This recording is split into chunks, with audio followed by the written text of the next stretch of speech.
Well, here's some terrifying news for everybody. Every year, the Pentagon conducts an internal audit, if you will, a study, an analysis, an examination, whatever you want to call it.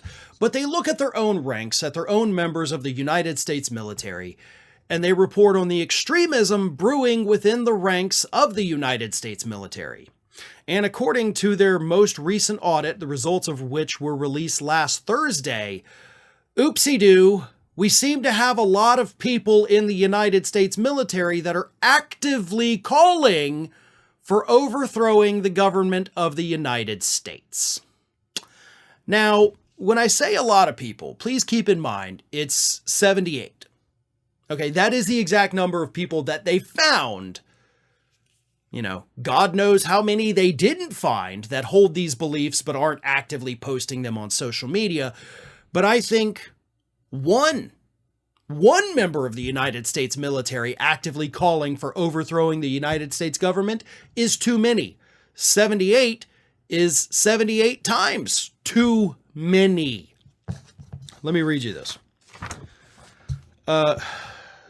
78 service members were suspected of advocating for the overthrow of the U.S. government, and another 44 were suspected of engaging or supporting terrorism.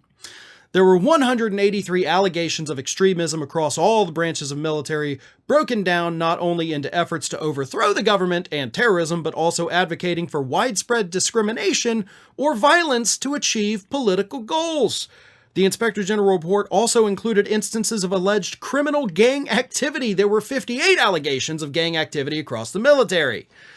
These include extremist activity like being neo-Nazis, being white supremacists, anti-government movements, and that, of course, has been growing, and numerous violent plots by veterans and even active duty troops have been thwarted in recent years.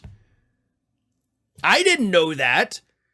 Like, where are the details on these plots from members of the military trying to overthrow the government that the government itself ended up thwarting? Like, kind of feels like y'all aren't giving us the full report here.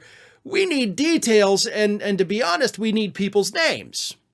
Now, keep in mind, as I said, the 78 instances of overthrowing the government, the 44 instances of terrorism, the dozens of others of alleged gang activity. This is all just what was reported to military officials.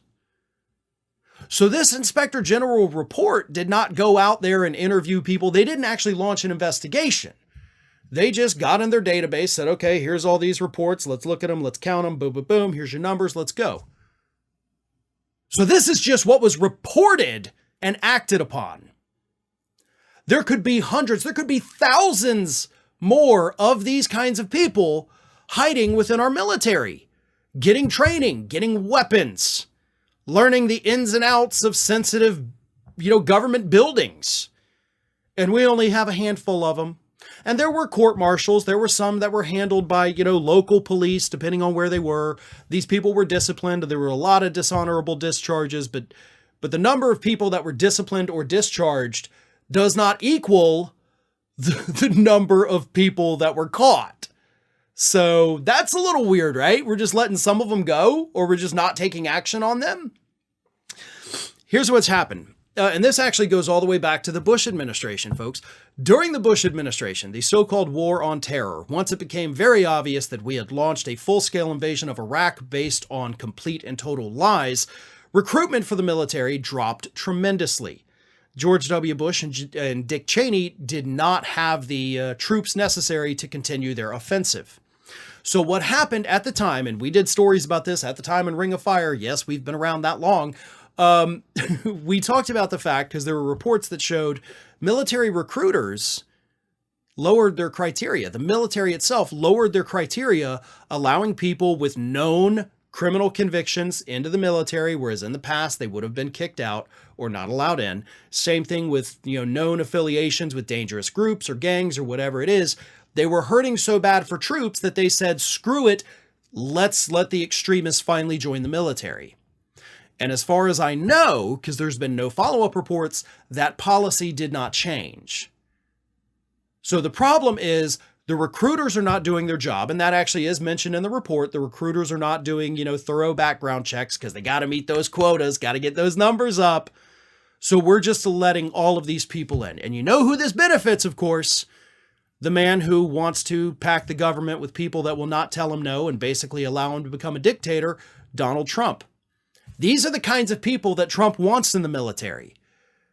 Because a lot of people have said, you know, when I've talked about the extremism with Donald Trump and what he wants to do in the second term and how he likely wouldn't leave after the second term is over, people have said like, you're getting too worked up. The military will stop him, right? They're loyal to the Constitution.